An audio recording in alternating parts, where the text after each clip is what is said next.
Brad Miller from Reactant Media. I'm here with... I'm Stephen Christian, and we are so excited about today's episode. It's going to be incredible. Brad, why don't you introduce our guest? Yeah, absolutely. So Cassidy Williams. Cassidy, thank you so much. I am a huge fan. You do some funny videos on Twitter. You're a coder. I want to learn more about you. We're so excited to have you on the show. Please tell us more. I'd love to learn more. Yeah, thank you for having me. I'm excited to be here. My name is Cassidy. I'm a principal developer experience engineer at Netlify, my long fancy title. And I make jokes on the internet, and I've been coding for a long while, and I love it. It's really fun. And my job basically is to help make people make websites better. That's a very, very short sentence on that. Yeah, so Netlify, I love this technology. Like, I've seen the stack that you all are working with. I love the website. It's just very, very fun website. I'm curious to know more about the platform. Can you tell us a little bit more, and people who's listening? Yeah, and so what Netlify is it is a simple way to host your websites, and it allows you to add extra abilities to your websites without having to worry about backends, which is really, really nice. As someone who I've worked on backend engineering and front end engineering and stuff, I really like the fact that I don't have to worry about setting up and spinning up AWS servers and stuff to get everything going. And so with Netlify, if I have just a basic HTML, CSS, JavaScript website, I can literally drag and drop my folder onto the site, and it's hosted and it's live with a domain and everything. And then if I want to add something more heavy, I can, where if I have it connected with GitHub, every time I update it, then it'll automatically start building. And then I can also add forms, like contact forms, to your website without having a backend. I can add login and identity without having a backend. I can add serverless functions without having a backend. And so it's a really powerful tool for just making it easier to develop more complex websites. Wow. So it's basically, it's almost like the foundation and all the pieces that web engineers need to do everything for their customers. Right. Exactly. Yeah. It's if you like making Jamstack websites, Jamstack JavaScript APIs markup, Netlify is a great solution for that. That is great. Yeah. I'm a big fan of WordPress. And so, but I'm also, I'm always looking for like new platforms to check out. Like Webflow is one that I've been playing with. I'm just curious of it. Yeah. But when I was looking at Netlify, I was like, this looks really, really cool. And I'm just curious, like, what would you say is the one feature with it? What is it the most exciting thing engineers would probably really get a kick out of? Oh, the thing that I like the most is serverless functions. The fact that I can set up a whole website and just have like my microservices separate as serverless functions, and it handles all of it. And I don't have to set up AWS Lambda. I don't have to do all kinds of configuration with roles and permissions and all that. I can just set it up and it works, and put my keys just in the UI that Netlify has set up, and it just works, is amazing. And so you can have fully fledged websites without having to set up any servers or backend stuff at all. Awesome. Yeah, that's great. We'll share a link to that as well. Everybody's listening, but thank you very much for more details on that. Yeah. So Cassidy, you live in Seattle, Washington. Is that correct? You still live there? Yes, I do. What part of town do you live in? I live a little bit south of International District in North Beacon Hill. Yeah. That's so cool. So I got a chance to hang out a lot in Magnolia, and then we had a studio on Capitol Hill. So, man, I love that place. I mean, Seattle. What's some of your favorite places in Seattle? Seattle's so great. I got to say, I love just the restaurants in International District. Like I've been during this whole pandemic quarantine thing, I've really been missing getting bubble tea like 3 times a week, because it's so good, and just kind of hanging out around there, and the music scene is great here. Just the outdoors scenery is so beautiful. That's something that just, it never gets old when Mount Rainier comes out of the clouds and you get to see that. It's a really cool place. That's so cool. Well, as a musician, I always thought like, you always had kind of like a competitive advantage or a leg up if you lived in like New York City or LA or, Nashville. Do you feel like there is more opportunities since you live in Seattle to kind of do what you're doing currently? Oh, there's so many opportunities here, and I actually moved here from New York City, and I've lived in San Francisco and stuff, so major tech hubs, and I've lived in other cities. And what's cool about Seattle is there's a really big combination of people who are interested in a lot of different things, and a lot of people are hobbyists too. So I'm a musician as well, not professionally by any means, but when I was living in New York, when I tried to join like community bands and stuff to just be a part of something, everyone's trying to make it in New York. And so I couldn't even get an audition. Just as soon as I said, yeah, I just kind of want to do this for fun, they're just like, oh, well, this isn't for you. But meanwhile here, I've been a part of 3 different bands, and my husband has 2, and we've been able to do all kinds of fun things. And that's just a one small category of so many things in tech. There's so many small companies here, but also giant ones like Amazon, Microsoft, and even Boeing. And there's all of these great opportunities for people to do stuff for fun and experiment, but also the professional opportunities are there in so many different industries. So you were saying the restaurants. What is the best place I can get a good sandwich in Seattle when I'm there? What's the best sandwich place? A good sandwich. A Dang. good sandwich. There was one that I liked, but it closed. And so I'm trying to think of, man, I'd have to get back to you on that one. Okay, cool. Yeah, because there's some so okay, you know what? The place that I love in terms of just sandwiches and that style of food is Vaughn's downtown. Okay. And they're not necessarily known for sandwiches, but what they are known for is sourdough bread. And every single thing that they make is sourdough. So you can get a sourdough burger, sourdough pasta, sourdough pizza, sourdough sandwiches, sourdough everything, and it is delicious. That's awesome. Yeah. Seattle is the one city that I haven't got to. I am just that is the one that I need to make a trip there. It's cool. There's lots of really artsy things about it that I really like. I like the glass blowing scene here, for example, is huge, and there's just always some kind of art fair and stuff happening. It's been kind of sad to see everything so shut down because of the pandemic, which that's everywhere in the world. But I'm really excited for things to start opening up again and people being able to showcase. Yeah, absolutely. It's definitely been like annoying to the point where you're like, oh, can we go out yet? Like, but things are slowly opening, so there's light at the end of the tunnel, I think. Right. But how did you get into computer science? I'm curious in programming. Like, did it just click? Like, was your destiny to get carpal tunnel and scream at your computer? Like, have you been watching me code today? Right. Like, it's like, maybe cry a little because I know I've done that. Or I'm like, why is my code not working? How did you get into it? I'm just curious. This was something that it was completely by chance, and I have to thank the neighbor that introduced me to it when I was younger. When I was in 8th grade, I was walking home from school and I heard a neighbor say, check out my website.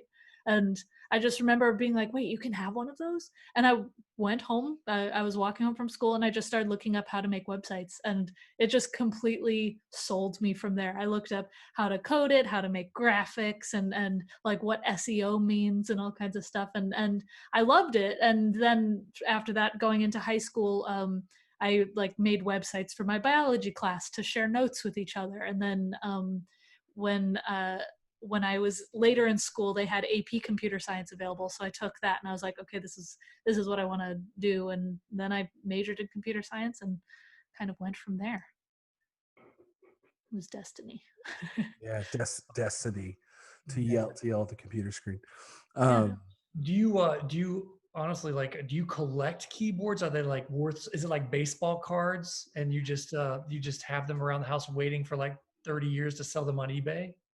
Oh, I build keyboards actually. For anyone listening, we're on a Zoom call and they can see some of the keyboards around me. All of the keyboards that you can see on the screen are ones that I've built myself. And that's another thing about Seattle. The hobbyists here are awesome. And so in New York, I was always interested in like building custom keyboards and stuff. But here, there's whole mechanical keyboard worlds here, and it's great. And I actually was on the board of a nonprofit to teach kids how to solder via building keyboards, and we help organize the Seattle Mechanical Keyboard Meetup, and I'm like the MC for that. And that meetup has like almost 400 people come from all over the world. People have flown into this meetup, and you can see people's keyboards and how they build them. And so all of my keyboards are ones that I've customized in some way, and some of them require actual soldering. Almost all of them require programming them, and it's great. It's I'm a super floored. fun hobby. Is incredible. My gosh, that is so cool. Yeah, they are great. I could talk a long time about keyboards, but just know they are a very fun hobby. It's like Legos, but it's something that you can just practically use at work and stuff. And so like the one that I have right now, this is a quieter keyboard because when I'm on podcasts or on work calls, I can't be clacking away on my loud ones. But then meanwhile, when I'm just gaming or something, I can have the loud clacky ones. Oh, gaming. Okay, so you mentioned gaming. I have to ask, what's your game right now? What are you playing? Honestly, I'm still playing Fortnite. Really? I love it. Okay, Yeah, Fortnite's super fun, and I'm finally getting somewhat decent at building, which that took a long time for me to get decent at building in Fortnite. But yeah, I've been playing a lot of Fortnite. I want to try Civ because that was free on the Epic Game Store recently, and so I recently got Civilization. But then outside of that, I'm very on my Switch. I've avoided the Animal Crossing just because I knew it would suck my life away. But outside of that, I've played a lot of Breath of the Wild and Stardew Valley and stuff. Breath of the Wild's good.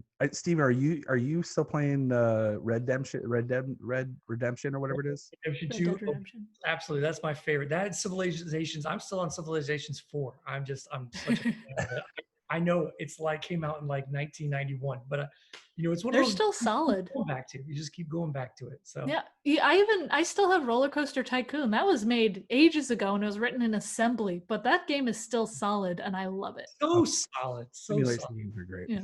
They're great. So listen, Cassidy, I have 3 daughters, and just recently for this last Christmas, I bought my oldest Star Wars, and it basically was like a coding game. So you could code and cut and paste and copy and all this kind of stuff. And then you could, do lightsabers and you could hear them in the background. But I mean, you could swing the lightsaber, you could do all this.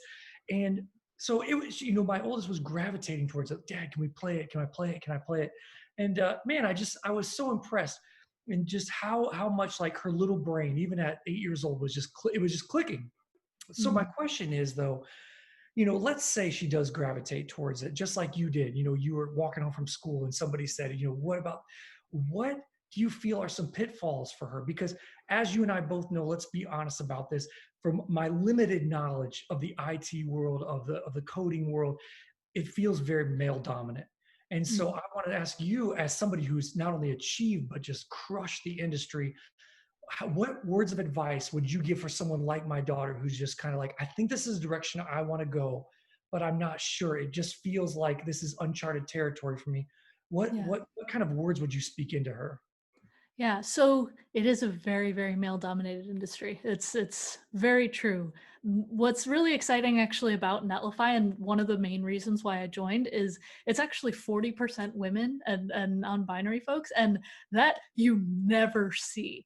Like I have worked at some places where I am the female engineer in the company, and so the fact that I have my first woman boss right now is nuts, and I'm on a team where half of us are women, or actually a majority of us are women. This never happens. Yeah, and so yeah, I'm particularly optimistic right now because of the place where I'm working, because this is so rare. Typically, I think the industry there's like 13% women, if that, and it's not great.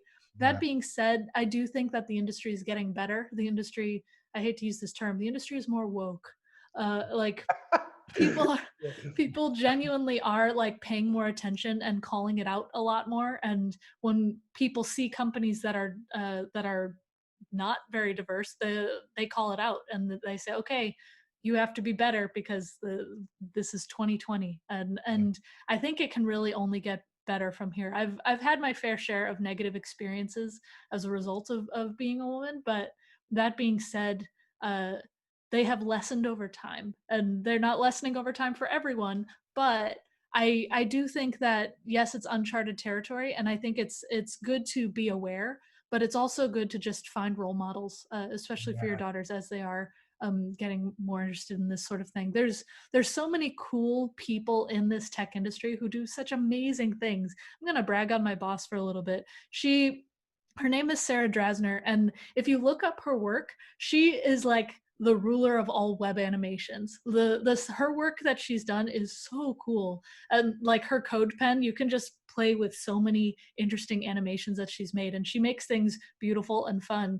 And she's one of so many. There are so many awesome people in this industry who are doing really cool things, who are also making it a very inclusive culture and a diverse culture, and one that is accepting of so many different people. And so that being said, hopefully by the time that your girls are wanting to get into the tech industry, this won't even have to be a conversation. It'll be something that has improved. And also on that note, there's so many resources now that are available for people who want to learn to code. I'm jealous.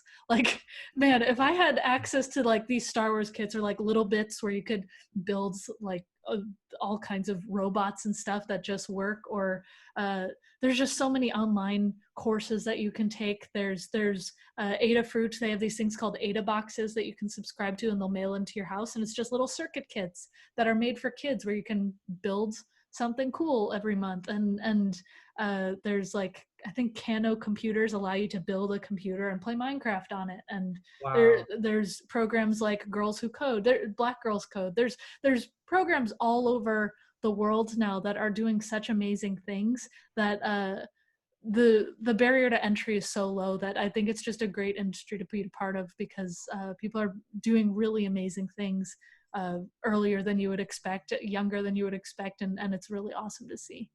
That is so cool. Have you been working on any fun projects or anything that we can share with everybody listening on podcasts or YouTube? Oh, besides my keyboards? Can people buy directly from you? I mean, do you have are you doing your own Shopify store? Yes. How are you selling those? So there are some keycaps that I have sold on drop.com. And a lot of them are sold out right now, but I'm working on getting them restocked. I actually designed a Scrabble themed keyboard and got it licensed by Hasbro and stuff, and so you can type on Scrabble tiles and stuff. That is rad. Oh my God. Working on getting that license again so we can do that again. And we also, a friend of mine and I, we designed Astrala keys, and it's like a very cute pink, yellow, purple keycap set that has like astrology symbols and cute stars and stuff all over it, and space themed, which is fun. And right now, one of the keycap sets that I have, which is actually on this keyboard right here, I designed this set, and it's called DSS Tekla, and this is on the website pimpmykeyboard.com right now, if you wanted to get this set. Link to it. I'll grab the link from you and we can share it with everybody.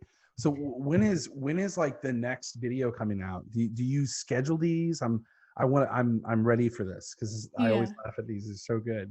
Yeah, I don't schedule them right now. I'm trying to not be too much on social media besides just sharing protesters' voices, because of all of the things that are happening with the Black Lives Matter movement, and that's more important than me making jokes on the internet. 100%. Thanks for mentioning that, by the way. So definitely keeping an eye on all that.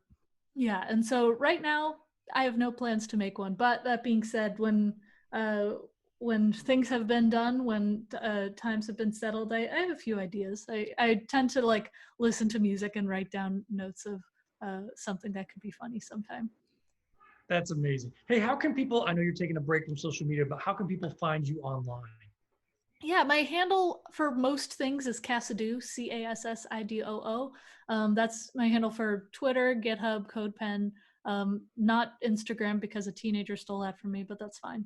So anyway, those are where I'm most active. So something like Twitter and GitHub, and my website is cassidoo.co, and that's where I link to my newsletter. I have a weekly newsletter that I send out every week, filled with jokes and technical articles and stuff. And I also have a Patreon where we have a chat room where it's pretty active and chat on there. So yeah, Cassidoo is where you'll find me. Cassie, thank you so much. We have really enjoyed this conversation. This is one of the I would say fun, or I was going to say funner. It's a terrible word. One of the most, I would say one of the funnest, I guess, conversations that we've had. Thank you so much for joining us. I really do appreciate it. Anything else you want to say to our audience? Oh man, well, stay safe, protest what is bad, and I don't know, go Cyclones. Awesome. Thanks, Cassie. We really appreciate you joining us. Thank you. Yeah, thank you for having me. Hey guys, this is Stephen Christian with Reactant. Just want to say thank you so much for watching. Please subscribe and make sure that you enter into the conversation. Get in those comments, share, like, let us know what we can be doing better. Let us know what you enjoy and also what speakers you want or what musicians, what people in the technology field that you guys want us to interview, because this is for you.